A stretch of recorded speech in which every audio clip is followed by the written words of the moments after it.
tardes a todos. Boa tarde. I'm going to speak in English. I think it's the lingua franca that is easiest for everybody to understand. But I want to first congratulate CAF. I think CAF has been a pioneer in carbon. I started working with CAF in the 90s. Cristiana actually and I were advisors to CAF on the Programa Latinoamericano de Carbono, and Enrique Garcia's team invested, quote unquote. It took profits from CAF's mainline business, $2 million, which doesn't sound like a lot of money for something called the Programa Latinoamericano de Carbono. And it's unusual, but we had a business plan, we developed it, and just in a few years, the PLAC was managing hundreds of millions of carbon funds, and CAF was playing a leading role in Latin America in terms of channeling, playing a role of an intermediary, of channeling funds from carbon buyers, basically governments in Europe and other places, into projects here in Latin America. And so that was a very successful business plan, and I congratulate Enrique and his team for doing that. We then have another relationship with CAF, which started in their small and medium-sized enterprise division, the PYME group, and we launched a clean tech fund a few years later.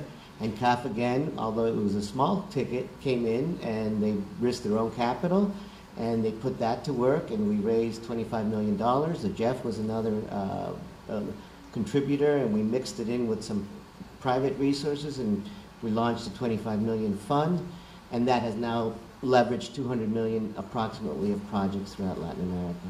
And then most recently, I feel like I graduated. I'm now in the corporate finance division of CAF with Peter Vonk and his team, and we got them to invest in our new product, which is a more infrastructure clean energy fund. I'm a private sector financial intermediary. I wasn't always. In fact, it's nice to be back in Rio, and actually I live here now, but I started as an NGO guy in 1992. I came here to Rio, and I wasn't at the conference. I was at the Aterro, and you know, we were pushing for more, and there was a lot of good feelings at the time, and there was even a bit of a religious aspect to this environmental movement. And yeah, the most vivid memory I have is going in with the Dalai Lama. We went to interfaith thing at dawn on the beach at the Aterro, and then we all took a mergulho in the water, and it was very, very exciting at that time. But that was then. Now I'm a business guy, and I've, you know, did an IPO on the London Stock Exchange, and now I'm just a dumb investor, as I say. So this is our new product. We're launching a Fund 2. CAF is a member. IFC is actually an investor. We also have the European Investment Bank with resources from the EU and the government of Norway, as well as Germany. But I'm most proud of a private sector investor that we got from Bolivia, the Fundación Procosi, which is a private sector healthcare foundation, and they invested in us primarily because they saw the need. You know, there's a clear relationship between a healthier world and an environmental world. So what I think is the message that I want to get across is this is now the third decade that we're doing this. So in the 90s, it was very voluntary. It was driven by governments. In the 2000s, there was a ratification of the protocol, and that drove a lot of capital markets activities. The carbon markets came into being. A lot of companies like my old company, we went public on the London Stock Exchange, and there was a lot of trading volume. And I think we're now into the third, or I like to call it environmental finance 3.0, and that's, we're still learning how to do that. But the Green Climate Fund is one aspect, but I think this public and private partnership that Enrique mentioned is very, very important. You need both. You need both. You need both the instruments, and you need the policies, and of course you need the markets. Fundamentally, I'm a capitalist, so that's very, very important for us. And you need, in a sense, we always look in our capital allocations towards an exit, to when we sell, and that's for us a very important piece.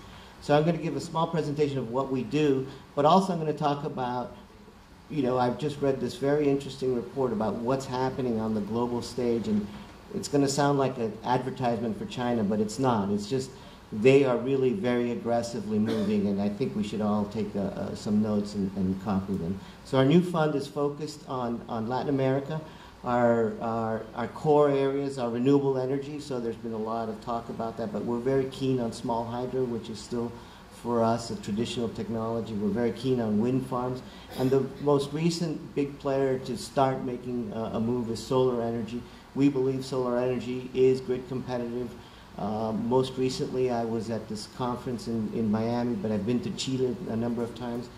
Green energy from solar power is competitive in northern Chile with the grid. So it's about $120 a megawatt hour, 12 cents a kilowatt hour, and that's what Chilean mining companies pay anyways to the grid. So you find that there's grid parity, and so Codelco signed, and there's many mining companies which are driven by high commodity prices to lock in long-term renewable energy contracts, and that is driving the market in Chile. And in Brazil, we're going to expect a solar RFP to come out with the leilões here as well. So solar to us is the next wave, if you will, pardon the pun.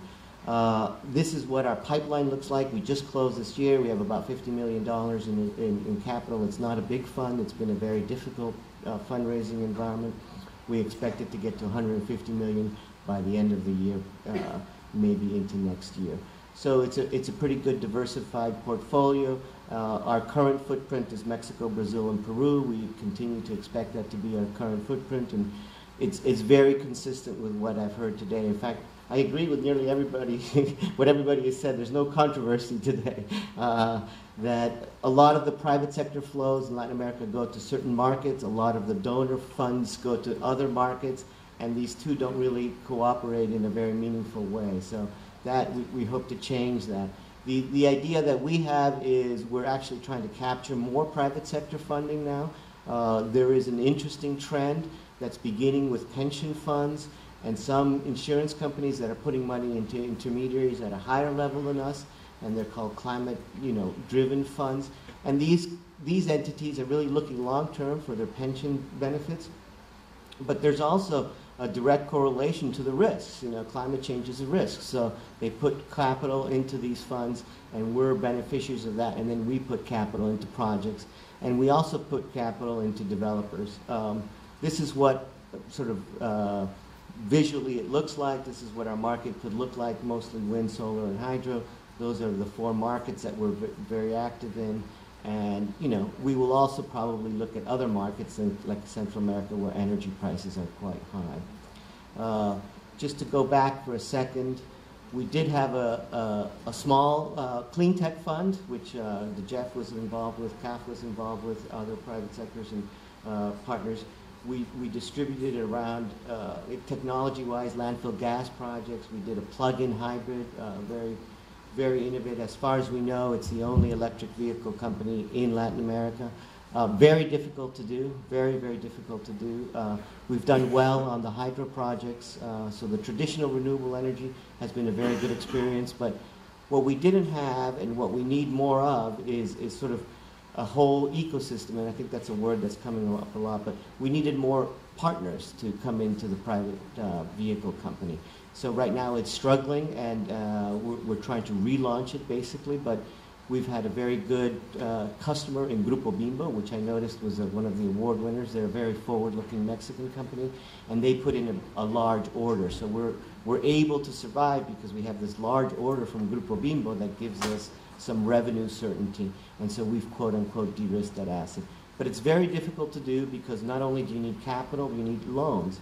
And so the whole notion of transformational financing mechanisms is there's basically a few ways to go. There's equity, there's debt, and then there's grants. So you either give the money away and there's no return, you either lend the money and then there's a stable return, or you invest the money where you could lose it all or you could make a lot. And so that's the trick of the game. The idea is to blend these sources into sort of creative PPPs, creative public-partner partnerships that are sustainable in the long run.